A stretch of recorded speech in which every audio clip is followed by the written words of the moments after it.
Welcome to the Create Your Happy podcast, where conscious female creators come together with a shared vision to inspire and empower women as they learn how to fully embrace their humanness, find their unique voice, and collaborate on how together we can change the world. I'm your host, Christy Holt, happiness coach and conscious funpreneur on a mission to change the world one beautiful soul at a time. All right, gorgeous, it's time to get curious and become inspired. It's time to create your happy. I'm so excited. Today I have my dear friend Basia, and Basia Kowal is a fellow accountant, and she owns her own business called Bcalm Business Accounting, where she offers a full range of accounting services to businesses who are looking for some calm and reliable help with all of their bookkeeping, taxes, payroll, and other business management needs. I'm so excited to have you on the show, Basia. Let's kick it off by having you have an opportunity to just share a little bit about you and your story of overcoming. I know we have lots of things to unpack today, and I'm really excited to dive in. But let's just start there. Let's just start. Why not? Yeah. So yeah, I mean, like with my business, I started it about 8 years ago part-time. And I think like a lot of people out there, you know, you have your dream, you want to do it, you want to get on your own, but that security of that steady paycheck.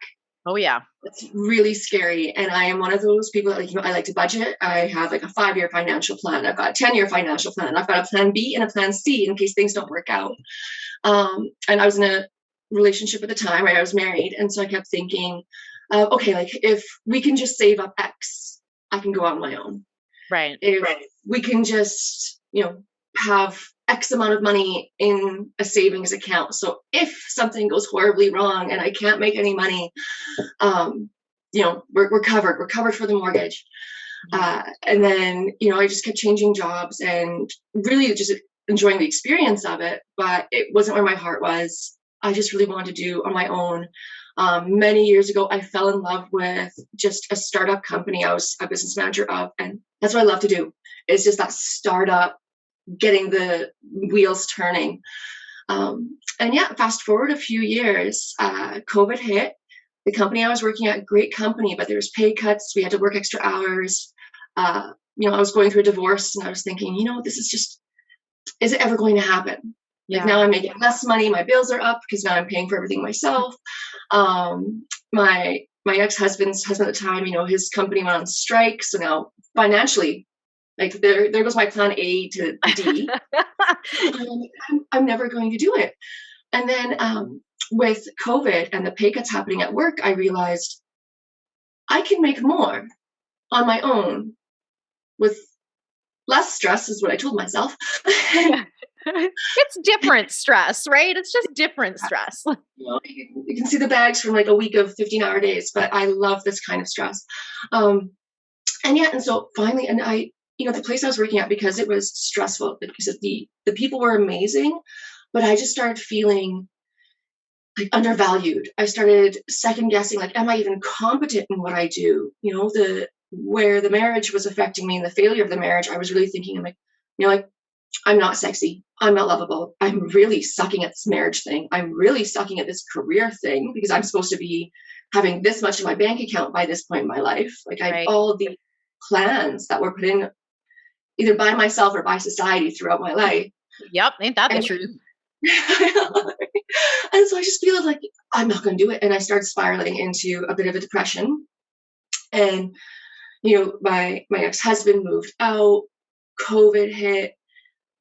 My job, I was just struggling. I was struggling, a single dog mom to a very active dog. And finally I snapped. Yeah. And I'd asked my boss, and it was actually something that she had said, and we're great friends now. Like I absolutely adore her. But I could feel like her stress in the situation. And after he'd moved out, I asked for a few days off without pay, just so I can get my head straight. Yeah. And after about the one day, and after me like volunteering hours, working for free for like 2020, yeah, 2 days of taking off, she's like, you know, I don't know if I could handle you taking the time off because it's causing stress to me. I gave so much time, and I'm asking for 2 days off a month just so I can take a mental health day. Yeah. And that's when I just snapped. I just said, no, you know what? I'm done. I'm going to take the jump and I'm just going to do it. And it was something that I started reaching out to friends more, started reaching out to like coaches, started doing Reiki with a wonderful Reiki practitioner as well. And I actually brought up my degree. I said, to remind myself, I graduated at the top of my class. Yeah. Like, I excel at everything I do. How come for the past 5 years of my life, I just feeling like I can't even put on my socks right? Yeah. I mean, sometimes like I really think that all of the things are interconnected. So sometimes when we're struggling and we're feeling a low self-worth because of things going on in our personal life, that can really easily kind of cross over into our career, our business life, whichever that kind of is, because they are really interconnected. And when we're not feeling good and we're not living, according to our passions and the goals that we have set for ourselves, and we can get really stuck in doing, like you said, what society expects and wants us to do. And instead of leaning into what our heart is telling us to go after for ourselves, the impact that we personally want to create, we kind of get trapped in that spiral, right? Oh, absolutely. It's funny too, because like last year before I made it, I was at a sign shop that was unfortunately shutting down because of COVID. But I saw this sign. I was going to gift it to a family member. I'm like, no, I'm keeping it. And now it's right in front. It's like, you can't really see because it's behind the computer. Yeah. But it says, she was never quite ready, but she was brave. And the universe listens to brave. And that was my, like, you know what, when I was thinking, do I divorce? Do I not divorce? I'm like, I'm going to do it. Like, I'm going to do it. I'm not happy. Yeah. Life is too short to stay, right, in an unhappy relationship. And this is something I'm also really passionate about helping women with too, is just figuring out. And it's not what I kind of say, and it's sort of in jest. So let me finish my entire thought before anybody comes at me. But often I think in relationship, we really tend to put the onus on the other person because it makes us feel better if we can place that blame off of ourselves. So what I kind of like to say is it's actually not them, it's you. And okay, sometimes, of course, I'm not dismissive of abusive situations. Obviously, there are two parties in every relationship. However, what they're doing is not under your control, but what you're doing, your response, your boundaries are what you can control. So when I say it's not them, it's you, that's what I mean. You need to take ownership of, your piece of that. Get curious about why things aren't working. Deal with past traumas so that the assumptions underlying aren't subconsciously entering every interaction that you're having with one another, right? And just, being able to communicate your needs, your desires, your boundaries. All of those things are so important. And I know we've talked, you and I, lots about boundaries. Boundaries were just so great. They are. And I think, again, bringing it back to the way that we're sort of taught to look at them, there's sort of this idea that boundaries are mean and that they're actually putting up walls. But it's actually not that at all. It's just communicating how you want to be treated and not settling for less. And in fact, it is putting up a wall to say, I will not tolerate these things. But also at the same time, there's a door in the wall and you're showing people this is the way to show me that you care, show me that you love me, and treat me in ways that I'm going to feel good too. And I think actually having boundaries is very kind and very considerate, because it is like a roadmap for other people to learn to communicate with you and engage with you and build that deeper connection in a way that feels, good and safe to both of you.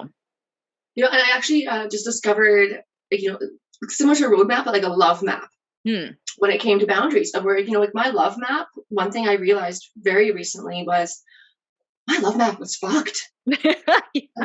The way I felt loved by my ex, like no fault on anybody, because this was just like my childhood trauma that I've been dealing with and everything like that. But it was, I needed him to violate my boundaries so I felt loved. Yeah. And I said, give me space because I need to think. If he did give me space and left me alone, I'm like, well, you don't love me. Why aren't you coming after me? Like, why aren't you forcing yourself like into my space? Right. And just recently, a situation happened where I'm like, with my newfound boundaries very clear. One thing I learned too is I wasn't communicating my boundaries clearly as I was learning them. In my head, the narrative you give yourself, it's like, this makes sense. No, the communication never actually happened. Yeah. Other people aren't psychic, right? I mean, I guess some people are psychic, but in general, we sort of expect people to know what we're thinking, and right. And when they don't, we're like, well, what's wrong with you? Why are you not doing what I'm expecting? But that's on us. And Brene Brown said it, clarity and clear is kind, right? So being really clear on your expectations, your boundaries, communicating your wants and needs is kind. And being really clear on what your zone of genius is and those things that you are not passionate about doing, or maybe, I'm not saying you're not good at things, but in general, in business, there are things that we can be good at everything. That's ridiculous. And if we I love personal taxes, hate corporate taxes. Right? So outsource it, because if it's not lighting you up and it's not something that you love, you're not as likely to excel in that. And when you're running your own business, it only is going to serve you to lean into your special area of genius and to outsource or delegate what's not inside that zone, right? So that you can, really create the business that serves you and feels good and provides you with that aligned life, sort of life business balance, which is kind of a tricky thing in general. So I'd love for you to share a little bit just about what makes you stand out in your industry. For sure. So like one thing, strangely enough, when I first started, I classified myself as a bookkeeper because I thought this is somebody who comes in, makes sure all your paperwork, everything is accounted properly, and has knowledge of, generally accepted accounting principles. Yep. IFRS now, and I could all that stuff, all the good legislation. I'm a legislation nut. So I just went in there with that assumption. And so when I was starting my business, I joined actually a lot of bookkeeping groups on Facebook just to get an idea. Is my pricing right? Because I keep being told my pricing's not quite right. It's too low. But my clients even are telling me that I actually raised my prices this year because my clients said I'm not charging enough. So I'm like, that's a good place to be in too. Right? So I realized that through the work with some of my new clients and the bookkeepers that they hired in the past, nothing against them because I don't know these bookkeepers personally or even professionally, but it seemed like they just took like 1 6-month course like at McEwen or something and said, okay, I can do your books.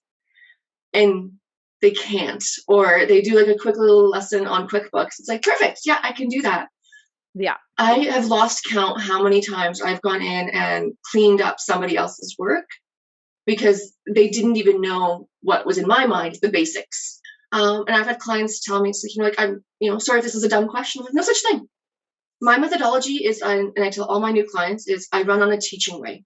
I am your part-time business accountant to get you through to grow your business to when you need a full-time person sitting in that chair.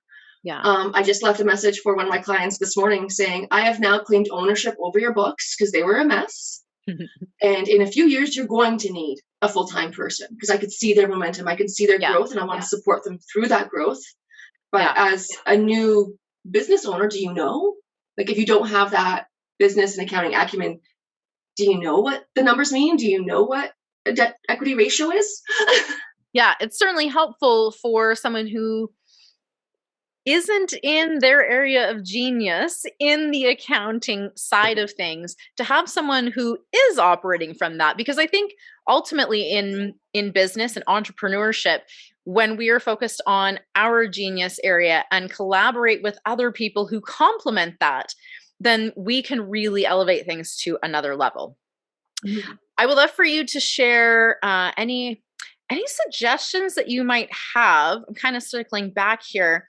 A piece of advice, perhaps, or suggestions for anyone who's looking to take that leap out of working for someone else, out of, the golden handcuffs or the working for the man or whatever, however you want to phrase it, into following that passion, that genius of your own, and starting something that's ultimately for you to build your life, your dreams. And, so that you can feel happy every day and not just on Saturday and Sunday and your 1 week off, right? So is there something you would Absolutely. share? One thing I've actually saw recently was, I think it's like Instagram or TikTok or one of those things, was spend your weekends building the life you want, not escaping from the life you have. Right. I spent 8 years doing this part time, and so while I was doing my master's, also I was working full time, building BComm part time, and doing my master's full time on top of that, Yeah. while still trying to juggle a marriage Right.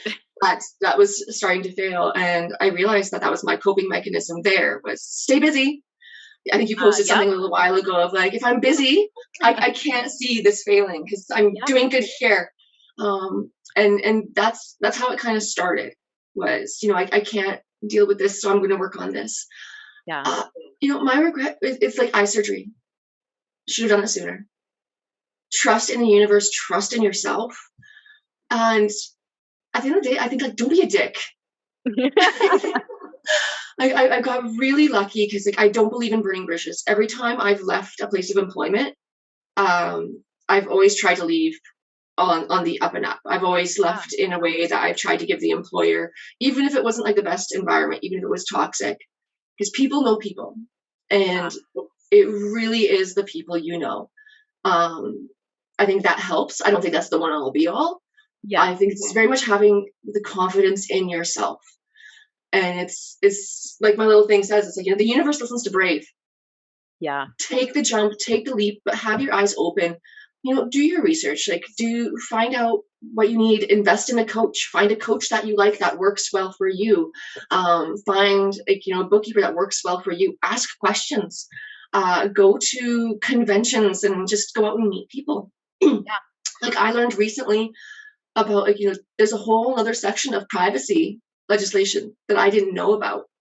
I'm like, my clients would love this. Yeah. And learn Right? So more about you as yeah, well, very right? On a much. personal level, because I think that the more you explore those pieces of you that, maybe you haven't had a chance previously to really think about.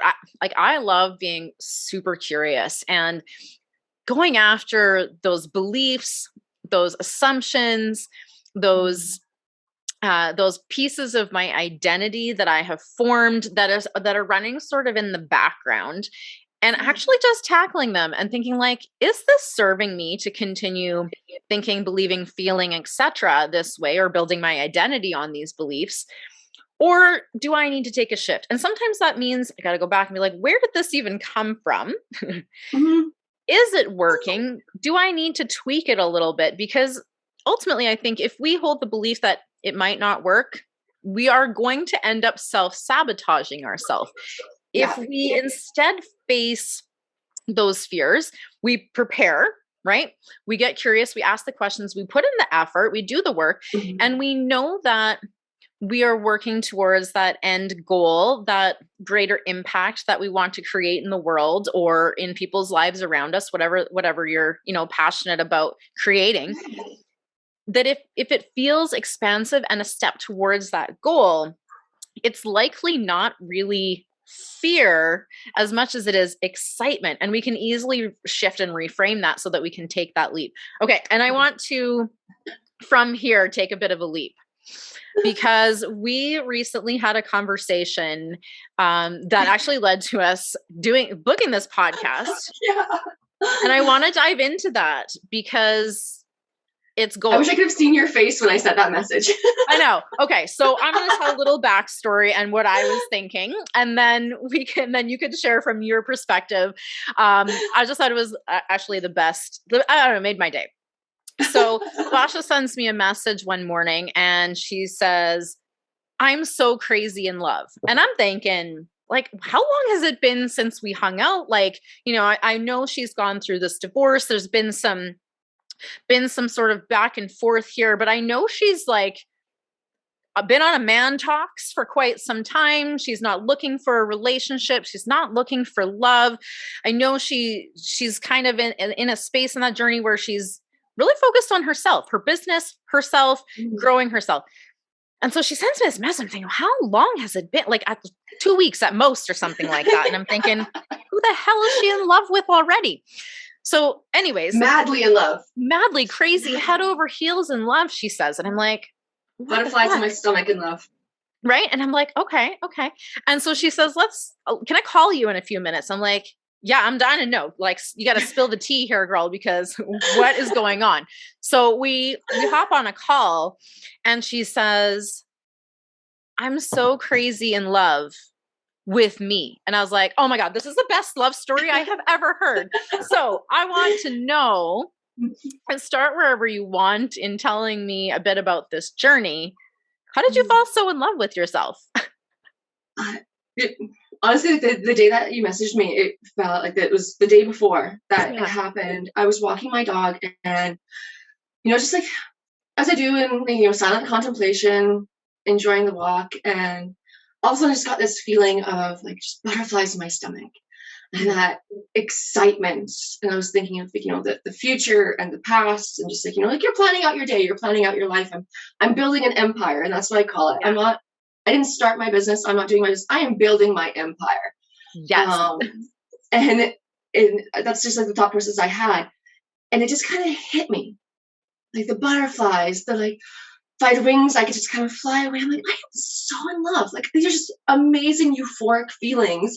I am turned on. I am like, just ready. Like, I would do me right now. Like, what? And I think like, who have I met? Who? And instantly, because of like, the lizard brain in us and so many years, right? I'm like, oh, have I met anybody? Have I somebody? What's going on? And I'm like, wait, it's me. I worked really damn hard for this relationship with myself. I put in the work.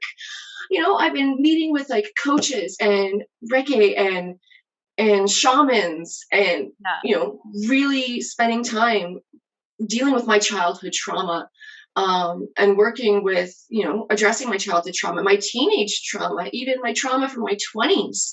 And the coach we had an amazing session a few months ago. That was a water. And if you have time, I'd love to share that, because I think that's what started it, of changing the mindset of what is love, and do you love somebody because you love them, or do they love you? Mm-hmm. And how do you get that love for you by you? Yeah. Like that love for yourself. Mm-hmm. And I think ultimately a lot of people do spend much of their life seeking love outside of themselves, seeking love and validation from other people. That was really excellently synchronized, by the way. Jinx, owe me a soda. But we seek that love from experiences and other people outside of ourselves, when the truth is all of that love is available right there within us. And this is sort of an exercise that I love to suggest people do, is think to a moment where you actually did feel loved or really happy or really at peace. Imagine your happy place, and you can feel that sort of energy in your body that feels like love, like peace, like happiness or joy. That's your superpower, because you have it in you. And if you can just call that up and get better at calling that up instead of looking for it or, waiting for it to come to you, you can have it all right now. And I wonder if you are seeing any connection between taking the leap to follow your heart and your dream, creating that empire, and discovering this immense love for yourself. Do you think there's a connection? Oh, absolutely. And I think it comes with like the self-worth. Right? So when I first started, and I think one of the struggles I had with taking BComm full time was like, I hated asking people for money.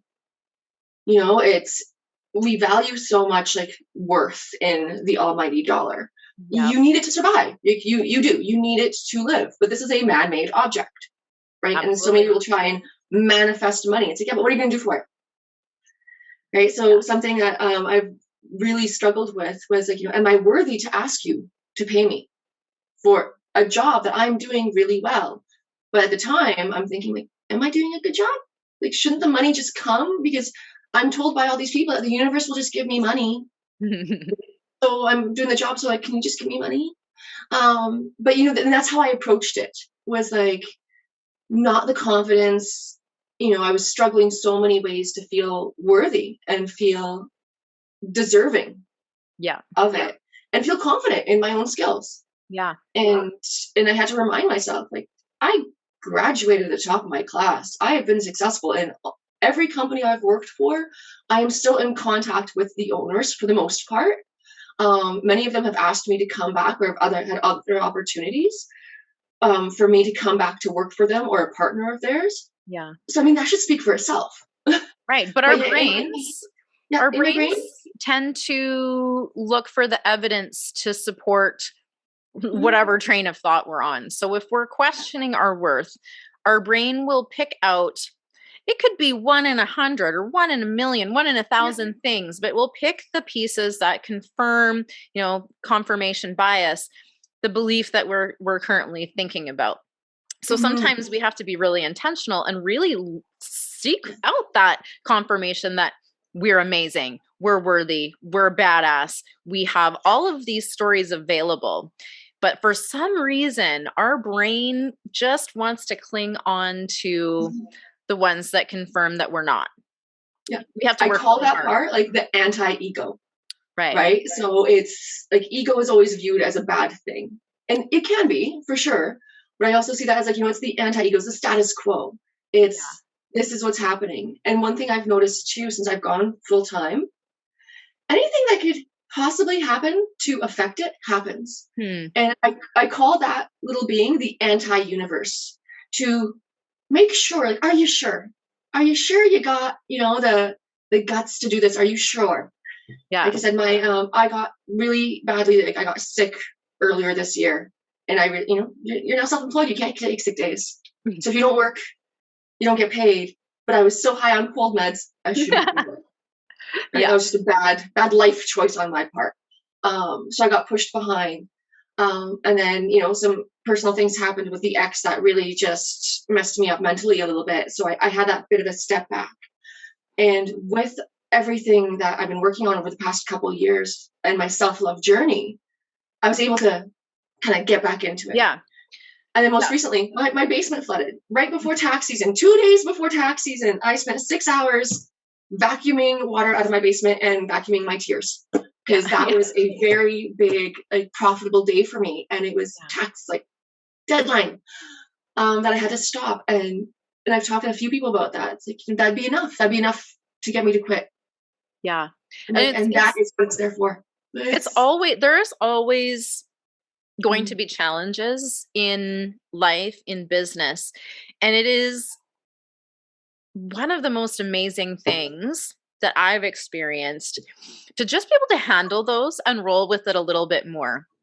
I want to circle back to ego for a second, and then I have another idea, or something I want to ask you. But so just in case anyone's listening, like, what the fuck do you even mean by ego? Like, people construe ego as like, oh, someone's like really arrogant and they're really egoic.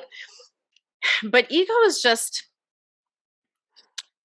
the part of you that is sort of operating to protect yourself, basically, right? It is that lizard brain. Often it's operating in a see me, protect me. It's sort of this, it is a bit selfish. Now, selfish is not bad, right? Not a bad word. We need to embrace that. We need that for awareness so that we need to be safe. We absolutely need to be safe. And so those ego things, they're not necessarily bad thing, but they are informing us of places where we are lacking safety.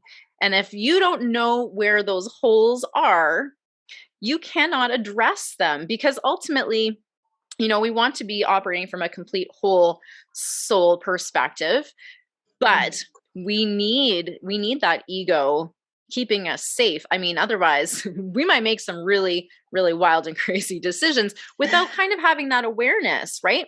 So having it operating as part of us, the soul and the ego, are what makes us human, what makes us whole, and give us that opportunity to operate as a whole human being.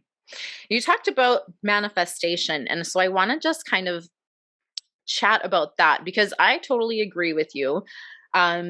if anyone's listening and are like, oh yeah, I heard you can just manifest things by throwing a wish out into the universe and then it falls in your lap. But that's not exactly the case. So we know that we do need to put that desire out into the universe. Absolutely. Spoken, written, however you want to communicate that. It needs to be at least somewhat clear. It needs to have some kind of emotion behind it. Like, you can't just be like, wishing for random things that you're actually not intending to have for yourself. But there is this piece of needing to take some aligned action as well. So not just a wish and a hope. That's bullshit. That's just going to remain out there in the universe. What do you mean as a wish and a hope. On a shooting star and get millions of dollars? Oh God, I fucking wish. That would be fantastic.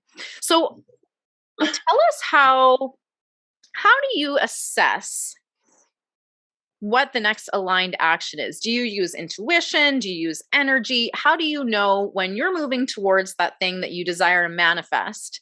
How do you know what's next? How do you make that decision? I think for starting out, for sure, 'cause I used to think like, oh yeah, especially when I was starting out my journey of, self-love, to going full-time, all these things of like, I want to say that I was looking for like my true north, right? Like what direction do I need to go in to be truly happy for myself, by myself, and not looking for that somewhere else. And I realized my manifestation was saying what I don't want. Yeah, I've been there. Was that ever a rookie mistake? It's very easy to define, right? Because we can see that it feels more tangible. We have experienced what we don't want, and we could be like, ick, no more of that. But what happens when we focus on that? You're focusing on what you don't want. And guess what? And the universe doesn't listen to word don't, right? So we get more of the shit what we don't want. Yeah, and I made that mistake for sure in my personal life, in my relationships, even in my business at the beginning when I first started. And I think that's why, I did get nervous. 8 years ago, I was going to take it full time when I first started. Things happen. I'm like, oh, like, no, I can't. I panicked, but right back to the full-time gig. Yeah. And I don't regret it, but I do regret it. I wish I would have known then what I know now. And that's just like, hey, of course, learn. Failure, yeah. First attempt in learning. That's what it is. It's your first attempt. Reevaluate, reassess, renew and go. I think with manifestation, I tell myself every day, it's okay, this is my goal. This is what I want.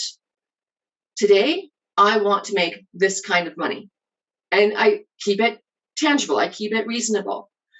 That's what keeps me motivated as well. So tomorrow I can make a little bit less, or for next month, this month I want to get caught up on this client. I want to make this kind of money. I want to run a stupidly long race. I want all this. It's not what I don't want. I want to finish the race not looking like death. Yeah. For anybody who doesn't know, Christy, back when you ran, you're the only person I know who comes out finishing a crazy long race looking like you just had like the best spa treatments. And I'll never forget the first race that we did, and we crossed the finish line together. I looked like something the cat puked up. And you're like, I'm ready for my Victoria's Secret shoot. I think that's so funny because I definitely feel like a hot flaming bag of shit after I finish a race. That people constantly tell me that, like, you look absolutely amazing. It's kind of like, I strive for that.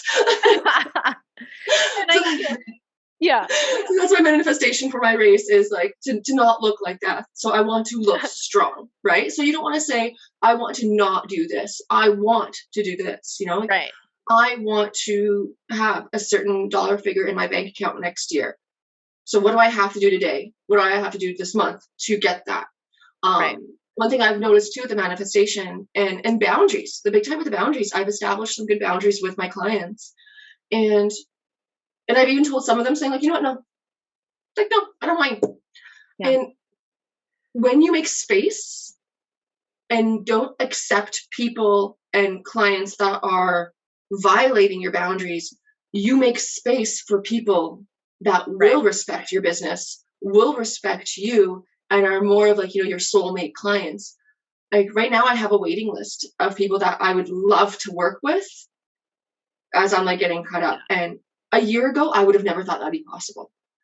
Yeah. I have a waiting list. And I think and I think it's manifesting and it's working, right? I think a lot of people they see too what other people have. And I think those actions also really communicate when you hold up those boundaries and say, this is what I'm looking for. And you'll have probably some little tests to be like, oh, is this what you're looking for? And you have an opportunity to be a hell no or a fuck yes in that situation. All about fuck yes energy. The more times you can say fuck yes, the more clear it is putting it out there that that's what you're going to end up calling in more of when you're like operating out of that energy. So tell me, what does that fuck yes energy feel like to you? It feels like not work. Mm-hmm. You know, a perfect example is I saw this the other day too. Of like, you know, when somebody asks you if you want to do something, and you're like, yeah, you know, I've got nothing on the go, but so sure. I've started saying, this sounds interesting. Let me pencil that in as a yes, and I don't commit because, like, you know, we'll see what happens. A friend of mine was throwing a house party. She always throws house parties. So fun time, always a guaranteed good time. Was it like a fuck yes energy? No, it was like a fuck yeah, no, it'll be fun. And then another friend asked me what I'm doing on that day. And I told him, like, my plans could change depending on what you're asking me. Yeah. And I've let myself open to that. And so she's like, well, I got a free ticket to a concert. Fuck yes. That's not even like a question. Yeah. You know, COVID, post-COVID, who knows what the world's going to be like. But I'm taking this opportunity because I love concerts. And I told my first friend, like, hey, this opportunity came up. Love you, but. Yeah. And I think too, when we operate from that space, when we're able to jump at the things that light us up, that give us that full fuck yes energy, we can let go of, and it does involve us sort of releasing some of that people pleasing, right? Because I think that's why we often say yes to things that we're not really a fuck yes for. It's kind of a, well, maybe, I don't know, possibly. Or we really ultimately want to say no, but we are afraid of hurting someone's feelings or disappointing someone. But when we can release that need to be following expectations, to be people pleasing, to keeping other people happy, we can really live in that space of fuck yes energy. And we can create so much more passion and happiness in our life. Mm-hmm. Oh, absolutely. So, yeah. I take that on with my clients too, as to like, there's ones where at first, and I was like, the fuck yes energy can change. Like at first, was even like in business, I've seen some clients where the way they've sold their business to me really well. And I'm like, yes, I really want to work with you. But then after a while, I'm like, no. Yeah. No, like your fuck yes energy does not match my fuck yes energy. Yeah. And you're going to cause me stress. And I don't want that kind of stress. Like the clients I look for are ones that are very much aligned with my core values. Right. And when we have that alignment, don't be a dick. Yeah. We have that alignment, things just flow. It feels easier. It allows more space for play, right? Because we are actually just allowing ourselves to be more us, more authentic, more, more real, and just operating from that inner power that we ultimately have. I'd love for you to share any exciting projects that you have on the go that you're wanting to share with us today, or any offers that you have, or what you might be looking for your business. For sure. So I've actually partnered with a friend of mine who is like an expert in her field with like privacy and protection.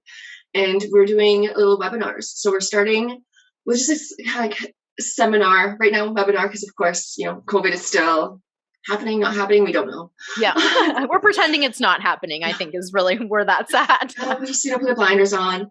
So like end of June, we had a little 2-hour kind of seminar to provide new businesses or people starting their businesses with the basics. What do you need to know? What should you know? What you wish you would have known? And in the fall, we're building up on that to make it a bit more inclusive. So like kind of, you got your crumbs. Now we're going to give the cookie. Nice. as to a bit more in depth as to what do you need to know about incorporating? Should you incorporate? Should you stay as sole proprietorship? What's the difference? Hiring employees versus hiring subcontracts? What are the rules? What are the benefits to your industry? So the people like you starting out your business can make the most informed decision. We're bringing experts in for, like I said, privacy, insurance. We're going to be talking about like coaching, because there's so many, as you know, coaches are great when you find the coach that aligns with your values and goes with what you need. Because there are coaches out there that are absolutely amazing, but then it's like, oh, that's not what I need though.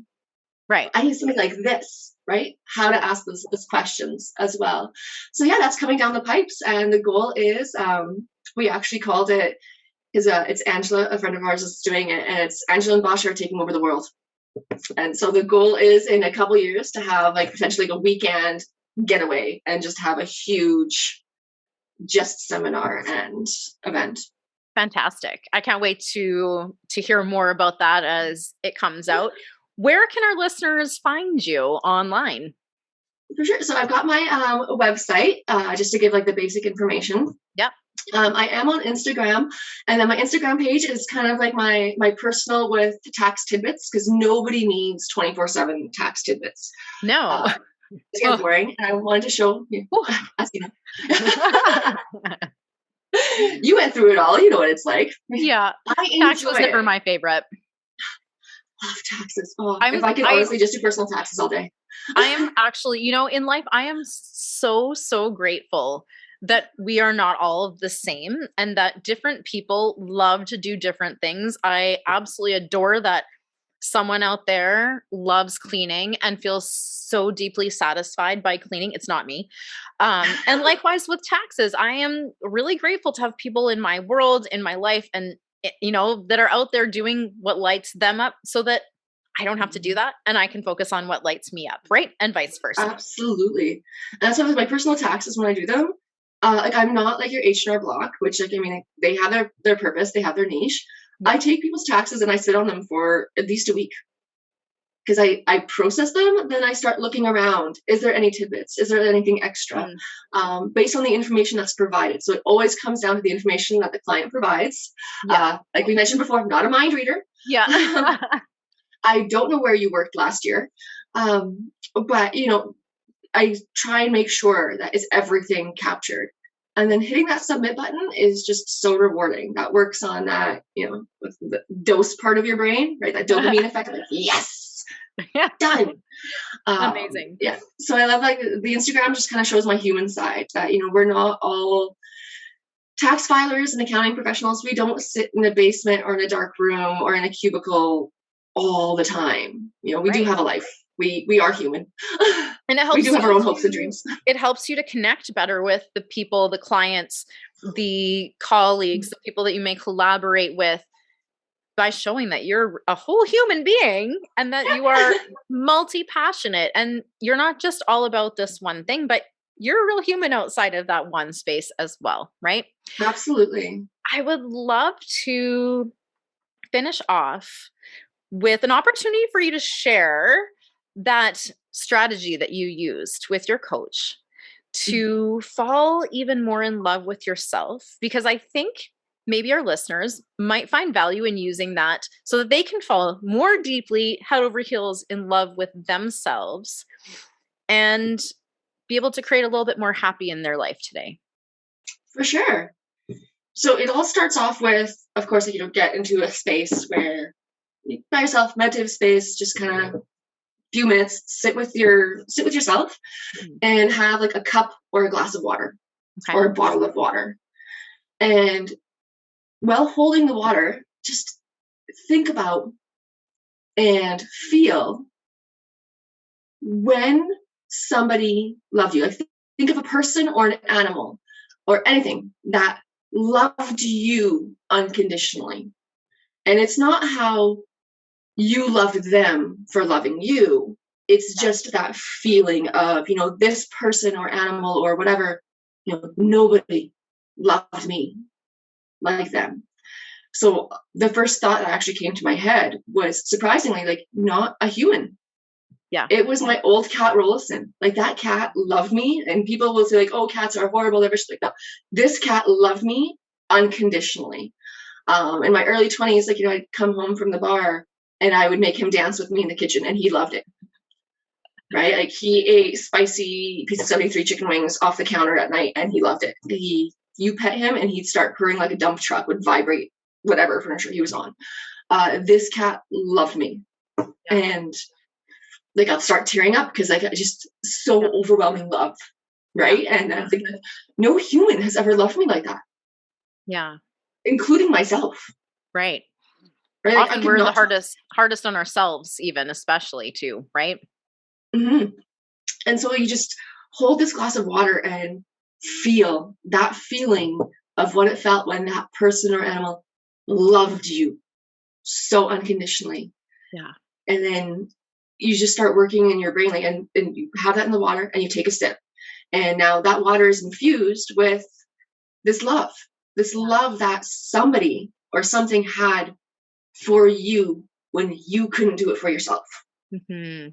That's beautiful. And then you drink the water, and you can either do the same practice over and over again, or you keep that water and you just pour a little bit and add regular water. So it doesn't matter. It's water, right? It's molecular. Even if you add like 3 drops to a new glass of water, it's now infused with that same kind of love. And you just drink that water, and that's what started the process, I think, for me, was, why can't I love myself? And when you start absorbing that love, you kind of internalize it. It's like, I do love myself. Yeah. And I can love myself, and I'm worthy of that love, because I've worked hard for that love.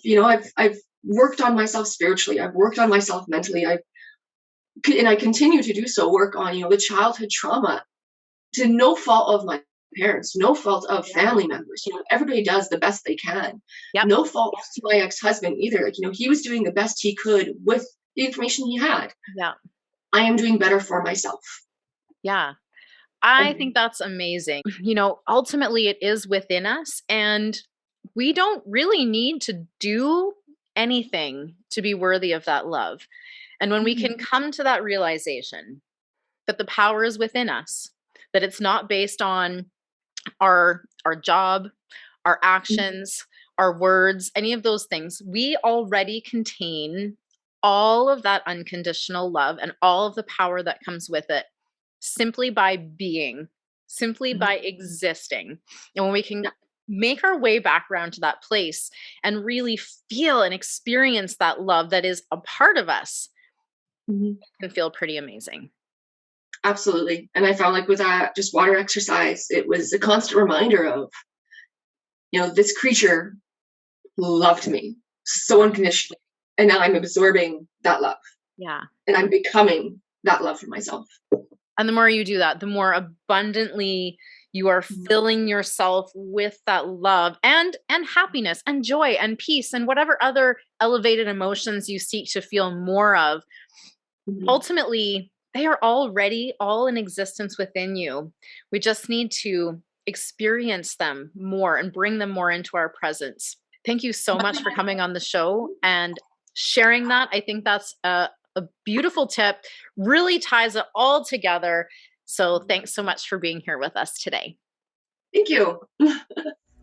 Thank you so much for listening to today's show. I trust you were inspired to take back your power and create your happy.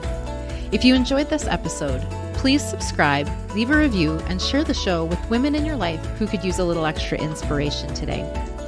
If you'd like to connect with myself and or today's guest, you can find those details in the show notes. We would love to hear from you. If you've got an inspiring story to share, you can also apply to be a guest on the show at createyourhappy.ca. As always, get out there, have fun, be you, and create your happy.